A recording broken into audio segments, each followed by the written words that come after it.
بسم اللہ الرحمن الرحیم۔ میرے بہت ہی عزیز دوست اور ساتھی محترم عرفان صدیقی صاحب اس جہان فانی سے کل کوچ کر گئے۔ یقیناً ان کی وفات ان کے خاندان کے لیے، ان کے تمام دوستوں کے لیے ایک بہت بڑا نقصان ہے، لیکن میں سمجھتا ہوں کہ یہ اسلام آباد پاکستان کے ادیبوں کا، دانشوروں کا، قلم کاروں کا، اہل سخن کا اور تجزیہ نگاروں کا پاکستان ایک بہت ہی عظیم شخص سے محروم ہو گیا ہے۔ اور میں سمجھتا ہوں کہ ان کا جو خلا ہے یہ قومی سطح پر ایک بہت بڑا نقصان ہے، کیونکہ اس وقت ہمارے ملک کے جو ممتاز سیاستدان ہیں، محترم سابق وزیر اعظم نواز شریف صاحب، یہ ان کے بہت ہی معتمد خاص تھے۔ اور اسی طرح سے نواز شریف صاحب کے جو اور انٹلیکچوئل دانشور دوست اور ساتھی ہیں، جن میں سینیٹر پرویز رشید ہیں، جناب رانا ثناء اللہ صاحب ہیں اور مشاہد حسین صاحب بھی ہوتے تھے، تو ان کا ایک بہت ہی قریبی دوست اور ساتھی جو ہے اس سے میاں نواز شریف صاحب بھی محروم ہو گئے، اور پاکستان کی سیاست سے دانش اور حکمت اور پبلک کے جذبات کو ساتھ لے کر چلنے والا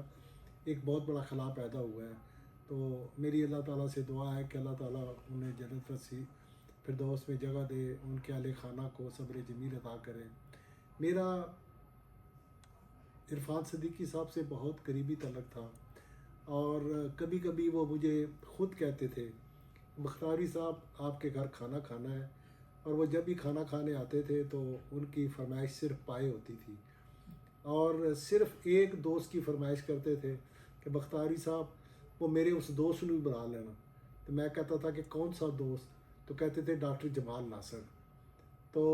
یوں مطلب کہ، اور میں جب وہ ایوان صدر میں تھے تو میں آپ کو یقین دلاؤں کہ انہوں نے مجھے کہا تھا مختاری صاحب ہم نے آپ کا نام ایوان صدر کی دیواروں پر کندہ کر دیا، یہ ان کا لفظ تھا، جملہ تھا، آپ جب آئیں آپ کو کوئی پوچھنے والا نہیں ہے، آپ کا نام دیواروں پر کندہ ہے۔ تو یہ ان کا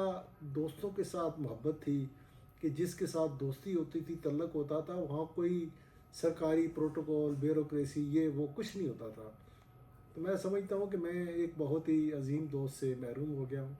آج 4 بجے ان کا جنازہ ہے H11 قبرستان میں، تو اپنے تمام دوستوں ساتھیوں سے ریکویسٹ کرتا ہوں کہ وہ میرے اس دوست کی جنازہ میں شریک ہوں، اور میں انشاءاللہ بہت جلد اسی ہفتے میں ان کی یاد میں ایک تعزیتی ریفرنس بھی اسلام آباد میں منعقد کروں گا، اور جس میں ملک کی مقتدر جو دانشور ہیں، صحافی ہیں، سیاستدان ہیں، ان سے گزارش کروں گا کہ وہ ان کی اس ریفرنس میں آ کر ان کی یادوں کو تازہ کریں، اور لوگوں کو پتہ چلے کہ وہ کتنے عظیم انسان تھے، کتنے عظیم دانشور تھے، کتنے عظیم صحافی تھے، کتنے عظیم تجزیہ نگار تھے، اور کس طریقے سے انہوں نے جو سیاست ہے اس کو پولرائزیشن جو ہمارے ملک کی سیاست کا ایک خاصہ بن چکا ہے، وہ کس طریقے سے لوگوں کو جوڑنے میں انٹرسٹڈ ہوتے تھے، ڈائلاگ پر بلیو کرتے تھے۔ اور آج بھی پاکستان کا اگر کوئی مسئلے کا حل ہے تو وہ ڈائلاگ ہے، وہ پولرائزیشن کا خاتمہ ہے، اتحاد ہے۔ تو آئیے آج ان کی یاد میں ہم ایک بار پھر یہ عہد کریں کہ ہم انہی کے مشن پر چلتے ہوئے پاکستانی عوام کے اندر یکجہتی اور اتحاد کو فروغ دیں گے۔ بہت شکریہ۔